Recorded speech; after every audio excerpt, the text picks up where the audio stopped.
দর্শক, আমরা কিন্তু এই মুহূর্তে অবস্থান করছি খুলনা পাইকগাছা দেউলিয়া ইউনিয়নে। এখানে কিন্তু প্রায় 30,000 মানুষ পানিবন্দী হয়ে তারা অসহায় জীবনযাপন করছেন।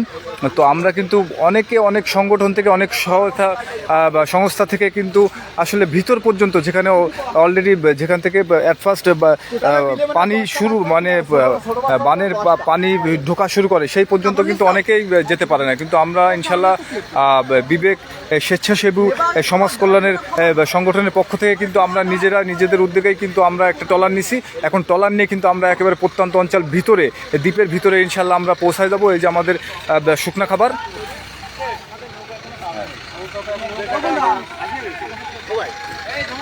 এই যে আমাদের ট্রলারে মাল উঠছে। আমরা এই ট্রলারে কিন্তু শুকনা খাবার নিব। খাবার নিয়ে ইনশাল্লাহ একবারে প্রত্যন্ত অঞ্চলে শুকনা খাবারের যে বানভাসী মানুষ 30,000-এর অধিক বানভাসী মানুষ কিন্তু তারা খাবারের হাহাকার করছে।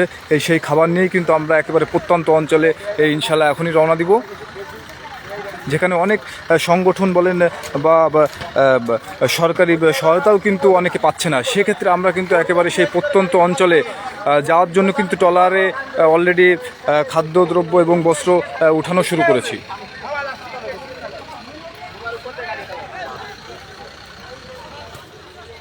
ইনশাল্লাহ দোয়া করবেন আমরা যাতে সুন্দরভাবে ত্রাণ বিতরণ করে ইনশাল্লাহ আবার ঘরে ফিরতে পারি।